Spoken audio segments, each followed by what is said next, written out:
Hello guys, I am Sumit Kumar Das and welcome back to SK Neuron. This is our second video in the LangChain course series and today we are going to walk through the complete setup process. By the end of this video, you will have everything configured for a seamless coding experience throughout this course. So let's get started.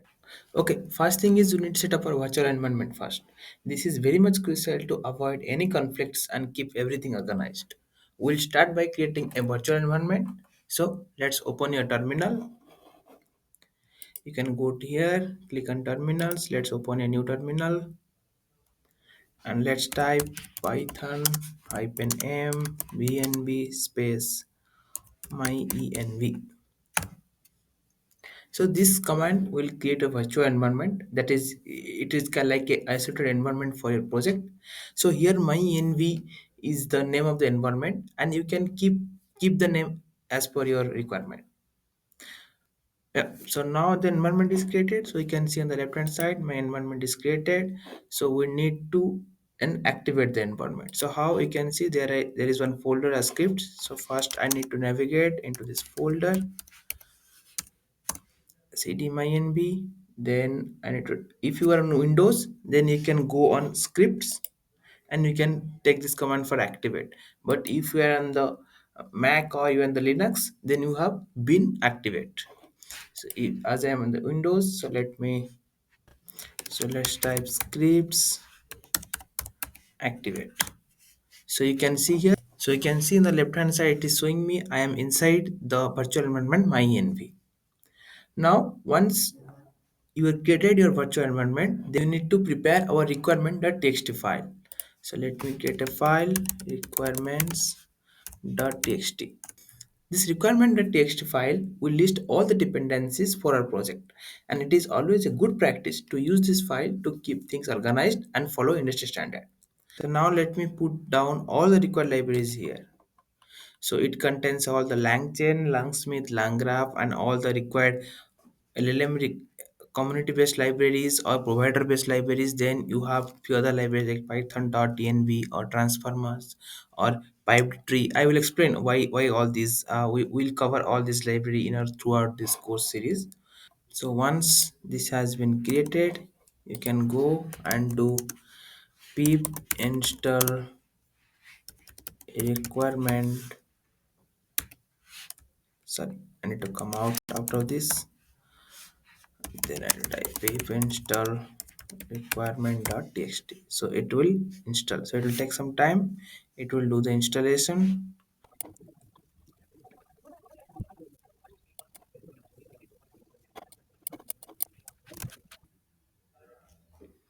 So if you install any new packages, don't forget to update them in a requirement.txt file. But suppose you forgot what library you have installed. So how you will update them? And there is one more command, that is pip freeze. So that will help you exactly to know. It will list out all the libraries those has been installed in your environment. For example, let me write pip freeze requirements. I will not write requirements because I already have a requirements file, like requirements temp.txt file. Let's see, it will get, see, it has just created one more requirements temp.txt file. If I goes, I can see all the libraries, because here if you see I have just installed LangChain, but while installing LangChain, it has so many dependencies file installed. So if you see here, let me just make it big screen. If you see here, so many libraries are installed, because with langchain so many dependent libraries come, so with transformer so many dependent libraries come, right? So all those library you can, if you want to see, you can see here all those library with their exact version as well.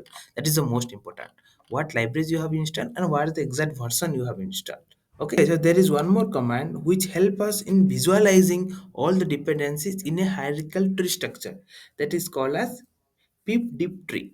So let me do that. I have not installed it. Let me install it. Pip dip tree. Okay, it will take some time to install it.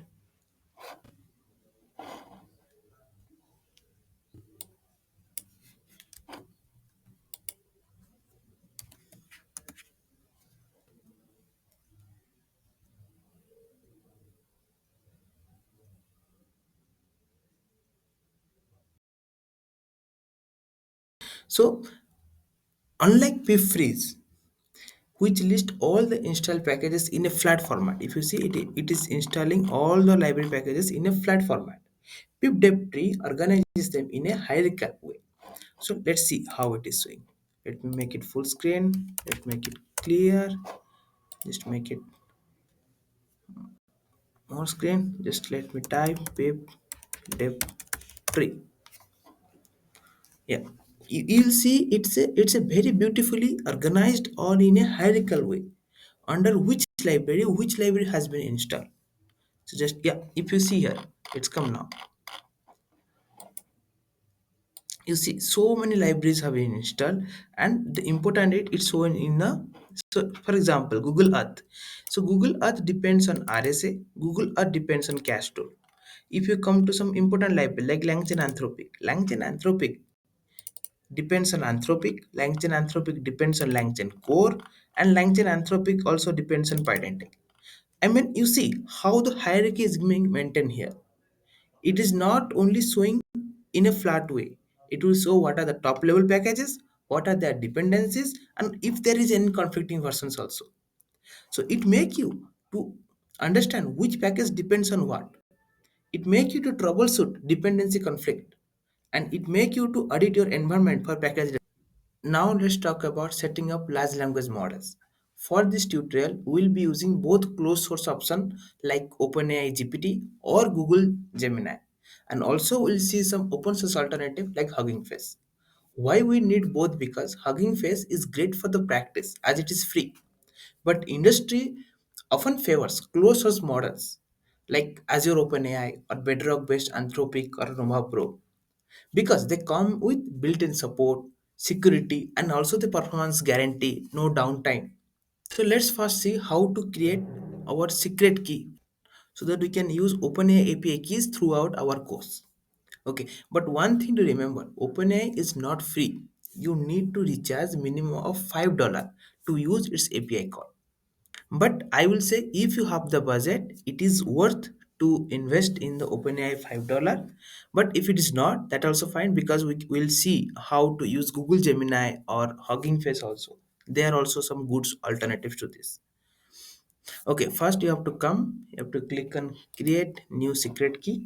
Here you have to type your name, for example, test version 2.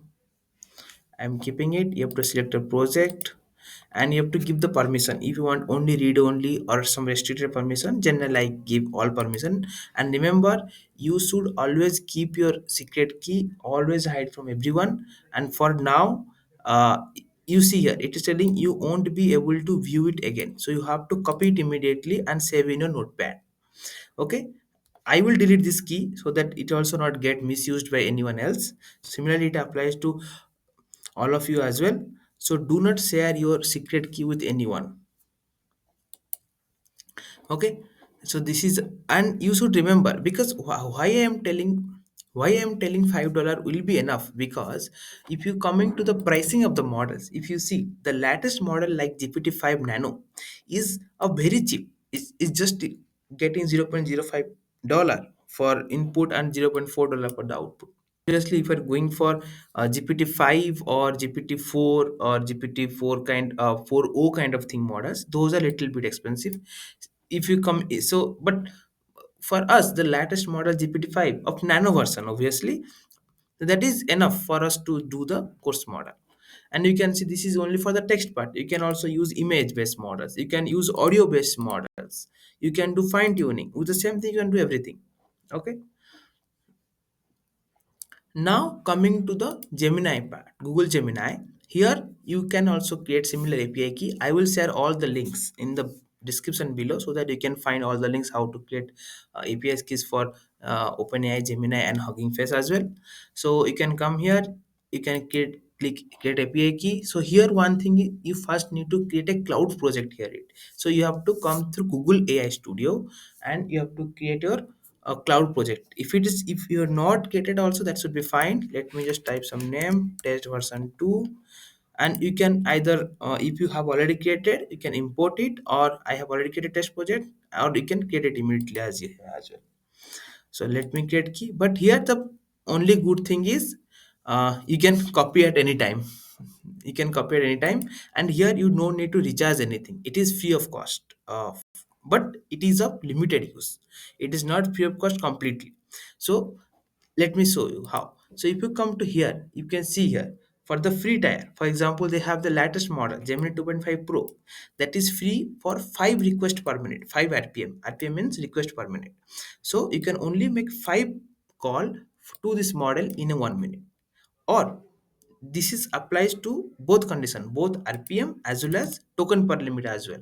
So in 1 minute you can do 5 requests and maximum of 125k tokens.